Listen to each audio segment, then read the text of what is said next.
the fact that these disturbances are making people actually think about these things is extremely healthy. It's good news. Those of us that have been in this space all our lifetime, and you're trying to get traction, and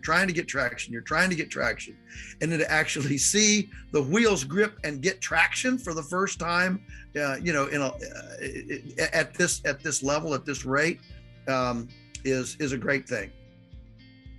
Welcome to the Beyond Labels podcast, everybody. Thanks for being with us. I'm Joel Salatin, the farmer, and my delightful co-host, Dr. Sina McCullough, who's the brains of the outfit. Today, we thought we'd do another one of those podcasts that we kind of did on a whim back some time ago, and it just got a lot of response.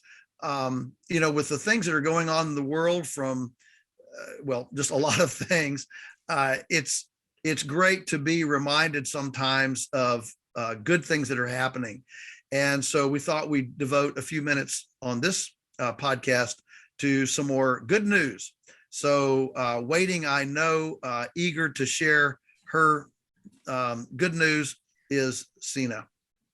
Hey, Joel. Yes, these are actually my favorite episodes. At the end of these episodes, I always have this shift in my energy, like an extra hop in my step throughout the day, and my whole perspective changes. So I'm glad that these resonate with the audience as well, so we can keep doing them. All right, my first good news story is this year in 2022, the organic produce market is anticipated to grow somewhere around 8 to 10%. So we're going to have our organic produce market growing about 8 to 10%. And why? This is the most interesting part for me. Why is it going to grow so much this year? It's largely driven by those under 25. They're increasing their purchasing power, apparently. So they are moving the market. They said that this group that's under 25, according to this consulting group, that they are the biggest, most powerful component in the organic movement right now. These are, I guess, the Generation Z. And when they did this, this consulting group did this survey, they found that 39% of consumers under the age of 25 say they always prefer organic when they're buying produce, always. Okay, and so why is this happening? They said, according to this consulting firm, that there's increased product availability of organics, and there's a narrowing in the price gap between organic and conventional produce that's actually driving the market. And so you and I think it was a couple months ago, Joel, we did a podcast on this, and the hypothesis was that there is a narrowing of this price gap between the organic and the conventional. And now we see that is holding true. That's actually happening. And it's pushing people, particularly under 25, it's pushing them to buy more organic produce, which is just going to move the market even further. The article goes on to say that we have, in large part, the pandemic to thank for this. Consumers started to gravitate towards products that they perceived that were safer, a safer way to obtain food naturally, and that positively affected the organic market. So it is the increased health awareness among consumers that is moving the market, and they're predicting that this is going to be a lasting impact. This, what they're calling flight to safety. So we're going to have the organic market exploding even more this year by up to 10%, they're estimating, and they think it's going to be a lasting trend. So I think that's fantastic. We're moving in the right direction. It is fantastic indeed, and so I love that flight to safety. I haven't heard that. I wrote that down and put. I gotta incorporate that into something. Flight to safety. It's similar to the phrase that I've heard lately. Is a couple people have asked me, how do we get food insurance? And that's a good trend too, or at least a good thought. We buy insurance for precious things we think we're going to lose. the car, our health, life insurance, things like that, homeowners insurance. I've never heard the phrase food insurance in America. And so I am really happy that people are starting to view food as important enough to insure. And so actually I'm working now with some smarter minds than me to come up with something that fits the bill of food insurance, so that to reward Sina, to reward the people who are actually thinking in advance. And when those store shelves go bare, I mean, I just saw a Wall Street Journal pictures, where Kellogg's is saying they can't get Cheerios and what was it, Fruit Loops or something. Now, we can probably do without Cheerios and Fruit Loops, but think about the very notion that Cheerios and Fruit Loops are unavailable. I mean, that makes people start to think. Of course, if everybody bought food like me, there wouldn't even be a breakfast cereal aisle in the market. But regardless, the fact that these disturbances are making people actually think about these things is extremely healthy. It's good news. Those of us that have been in this space all our lifetime, and you're trying to get traction, and then to actually see the wheels grip and get traction for the first time, at this level, at this rate, is a great thing. What else you got on your plate? Okay, so shifting gears, I found this story about regenerative farming is now trending in the fashion industry. So there's a new type of what they're calling sustainable fashion hitting the headlines. The focus is on how the fabric materials are grown. And it's recent brands, including Eileen Fisher, Stella McCartney, Christy Dawn, and Carrying Luxury Group. They contain the high-end brands like Gucci. Well, they're venturing into the realm of regenerative agriculture to promote a more sustainable fashion experience. So I think this is great, right?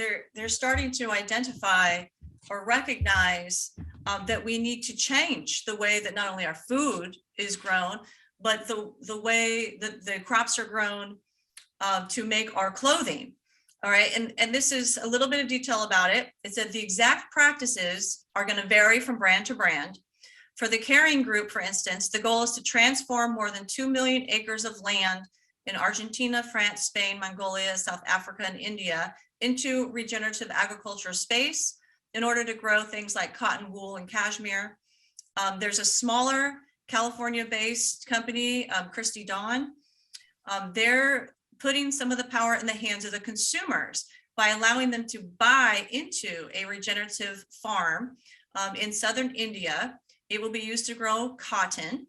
And at the end of the yearly harvest, the consumer will be able to purchase a dress that's spun from the fibers from the land they invested in and potentially make a profit off the rest of the crops. The goal, they say, is to provide a more environmentally sustainable and socially responsible product for the consumers.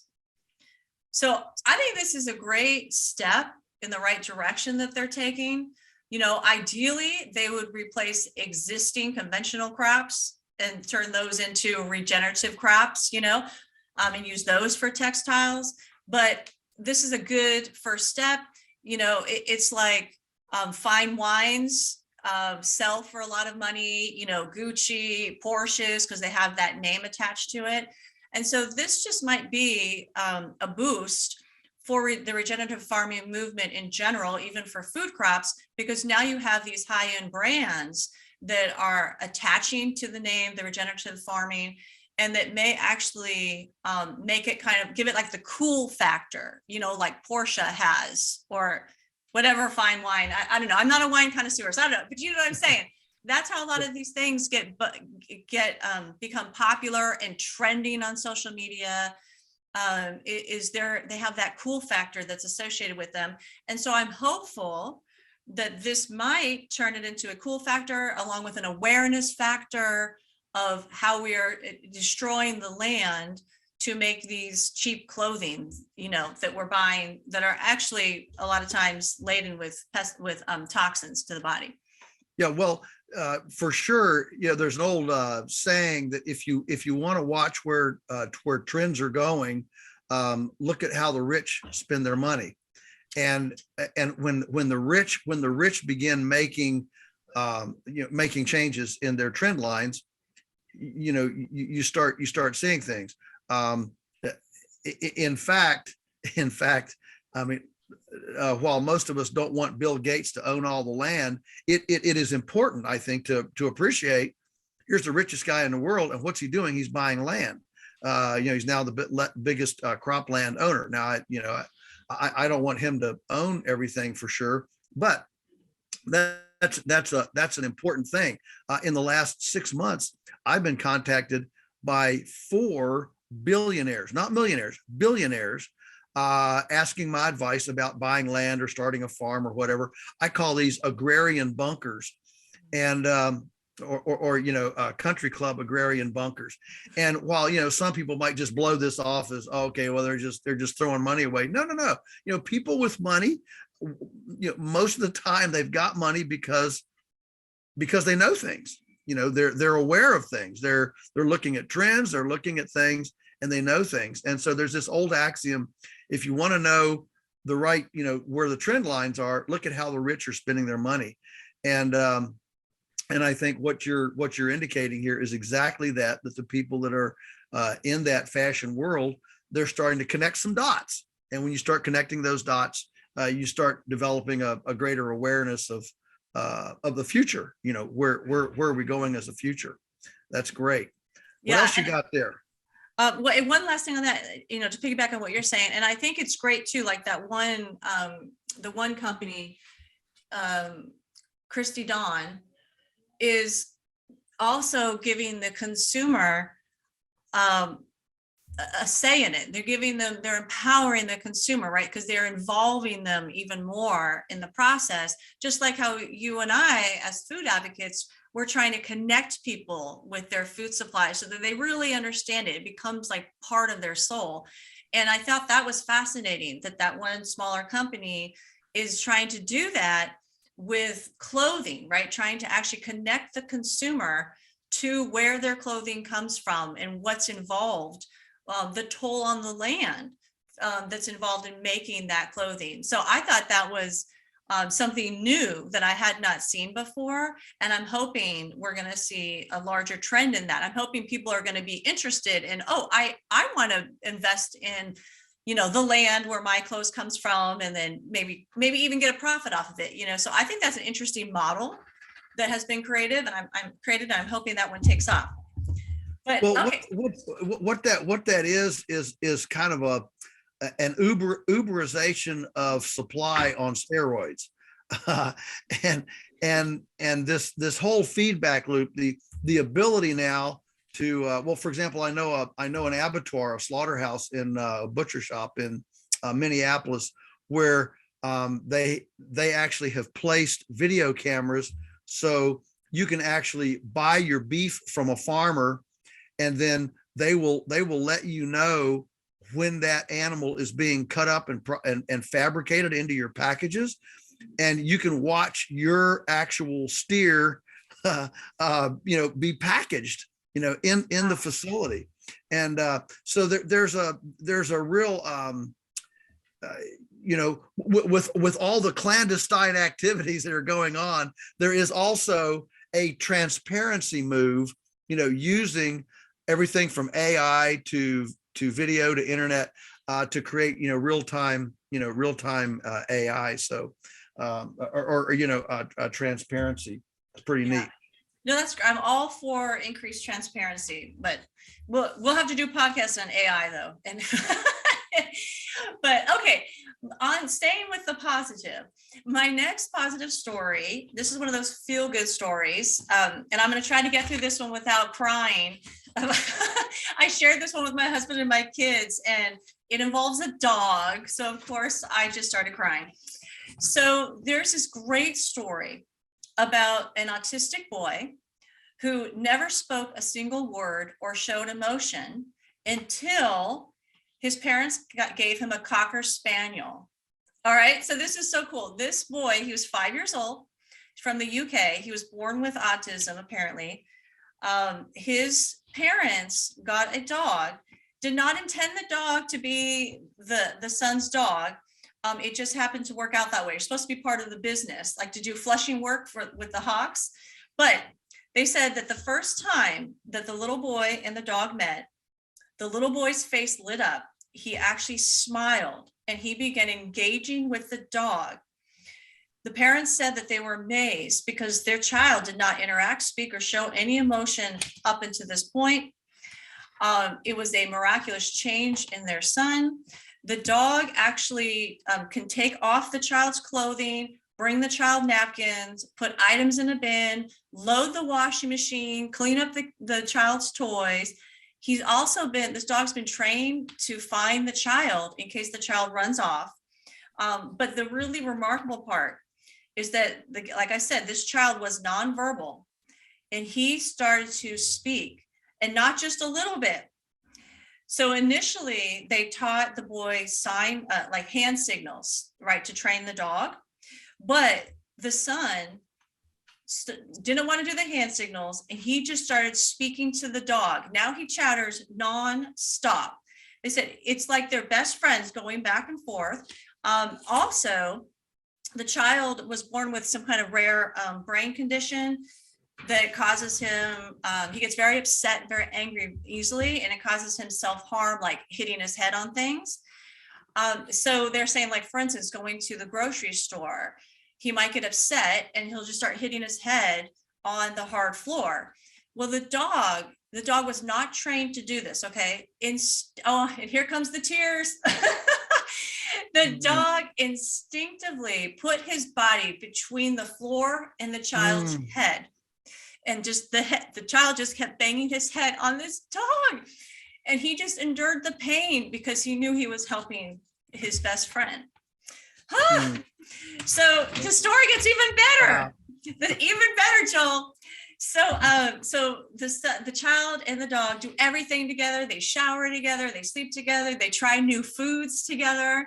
And the parents have been so overwhelmed with gratitude for this dog that they started a dog training organization called TAP Assistance Dogs, where the dogs are trained to help more families who have autistic children. I mean, isn't that just the feel-good story right there? Like, it gives me goosebumps. Yeah, it really is. You know, the capacity of animals to love unconditionally is so far beyond the capacity of adults. Adults, you know, we have all these perceptions, expectations, things, schedules, itineraries, plans. And animals, when Temple Grandin came to the farm several years ago and did a day seminar here, I'm sure many of our listeners know who Temple Grandin is. She just was a genius at explaining how an animal is completely consumed in the moment, because they don't have a schedule, they don't have a calendar, they're not thinking, well, I've got to do this next week and next. No, they're completely consumed in the moment, so they can fully metabolize not only the joy but also the heartache in a moment. Their capacity to fully live in that moment is so far beyond the human capacity, because we're thinking about memory, we're thinking about tomorrow, and so we're constantly inhibited by our ability to be in the moment. An animal doesn't have that problem. And so, well, what a wonderful story. And undoubtedly that dog did what no human could do to that little boy. And that's such a powerful thing. We know here at the farm, when children come here and they're able to pick up a chicken, pick up a chick, Step Inside with the Pigs. There's just a magic there. The animals have they don't have any agenda. The animals don't have any. We all have an agenda, right? And so this little boy can feel the angst, the frustration, the heartache of the parents. Can feel that. The dog didn't have any of that. And so the dog was able to push through something that humans, even the parents, as much as they loved him, their love was overcome by the frustration. Even, I'm sure, sometimes, God, why did you do this to me? I mean, all that sort of thing. And but the dog didn't have any of that. I'm gonna cry. It's just such a powerful thing. That's a great story. Before we close, Sina, I've got one more. Do you have another one? Oh no, go for it. Okay, I have one that's really I know many of our listeners won't relate to this one, but it's a big deal. I spent an hour on a phone just lately, last few days, with an outfit starting in Texas. It's an entrepreneurial outfit starting in Texas. And people don't know, the average person doesn't know that we small farmers have a lot of trouble getting into butcher shops. There are so few. We call these butcher slots. So, if you want to buy a pig or a cow, I've got to get that animal. You don't want that animal live, okay? You want those pork chops in a package. You want the T-bone steaks in a package. And so somewhere between the farmer and the plate, that animal has to get butchered.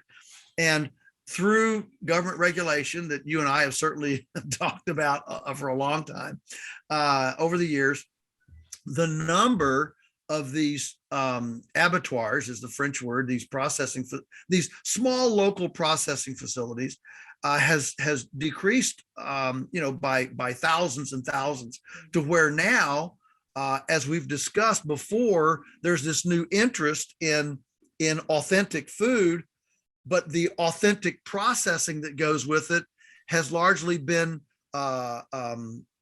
criminalized or marginalized in the culture. And so we have this tsunami of interest without the capacity to get it in packages. And so there's this outfit in Texas that's just started, and they're actually trying to present themselves as a hand-holding coaching. I want to start a butcher outfit. I mean, I run into farmers all over the country that are trying to start it, but when you get into $3 and $4 million and HACCP plans and 2 years of government red tape and licensing and compliance issues, it's how do you do this? You didn't have to do this 100 years ago. If you wanted to butcher a beef, you just butchered a beef, and if your neighbors wanted some, you sold them some. It was very simple. But today, with the onerous government regulation, it's not simple. And so this outfit is coming in as a kind of a coach hand holder for people who want to start a small community butcher shop, to be able to punch through the licensing. And the main thing that they're doing is, as government regulations often they kind of pick you off. They want to isolate you and pick you off at one at a time. And so what you've got is this this thick book of regulations. A lot of them are subjective, and so you can have a good inspector or a bad inspector. You can have bureaucrats that want you to succeed, and bureaucrats that couldn't care less if you succeeded or not. And so what this outfit is going to do, I think, if they can get traction and succeed in their goal, what they're going to do is create accountability, so that here I am in Virginia. If I do something and it's approved, then over in in Indiana, somebody wanting to do this, and they have a very negative regulator, this company will say, wait a minute, the same regulations, it was approved in Virginia, it should be approved in Indiana, and they could create this accountability within the regulatory bureaucracy to treat all of us entrepreneurs equally, and not have us subjective to the whims and personalities of these bureaucrats. And so I know that that's maybe a little bit out of the ordinary for many of our listeners. That's not the world they live in, but I can tell you, in the U.S., where legally your meat and poultry and things need to be inspected in order for you to legally get it. This is a huge hurdle in the food system. And when we talk about market access, one of the reasons the vegetables and the fruits that you mentioned, produce can jump up 10% this year, is because produce has very, very few regulations compared to meat and poultry and dairy. And so I'm excited about a coach, a business coach, or let's say a compliance coach that can come alongside and take some of the onerous burden off of this, to get a lot more entrepreneurs to get into this space, so that we can flood the culture with authentic food. I love that story. And I think, not only is it great that you brought that up for those of us who don't often think about that part of our food supply, but those of us looking for an authentic food supply, that's a very critical component, right? Like you said, without that, there's a stopgap there. How are we going to get that food? That's right. That's right. And also because, we've spoken before about the huge barrier. There's a huge regulatory barrier to get into certain aspects of farming. So I think this is fantastic news that group has popped up and is trying to help to decrease that regulatory hurdle. I mean, it could allow the entry for many, many more yes. of those, like-minded people to come into the system. That's great. Yeah, because most of us farmers in this space, we actually don't mind the blood and guts, processing the animal, like hunting. I mean, we don't mind that part. What we mind is spending a year haggling with regulators and checking boxes, mm-hmm. and jumping through hoops. I mean, imagine the DMV, at 1,000 times worse. That's kind of what this is. And so it's not the actual bricks and mortar and process. It's the political, subjective, whatever, it's the emotional hassle that actually keeps people from going in. And so if we can have somebody come along and take the pressure off of that and say, hey, pay us $10,000 and we'll punch through the licensing, I think we're going to see a lot more butchering slots, opportunities, and therefore falling prices because of competition and efficiencies, falling prices within the authentic meat, poultry, dairy sector. It's a good thing. Yeah, and just to close, wouldn't that be fantastic if we can see falling prices in the authentic meat sector, and piggyback onto the first good news article with closing that gap between organic and conventional produce? Wouldn't it be great if we see falling prices there too, continue to close those gaps? I mean, more opportunities to move the market into an authentic food space. Absolutely. Well, we appreciate everybody joining us for this good news podcast. We hope it's brought some light to your day. It certainly has to us. We all need to hear good news from time to time. Sina, thank you for constantly being on the search for those great stories, especially the puppy dog. That is a fantastic story. I know. As soon as we get done, I'm going to go hug all my dogs. Yeah. Well, I see them there behind you. They've been aggressively showing their dogness by just sitting there and not doing anything the whole time. So thank you all for joining us. We look forward to another visit next time.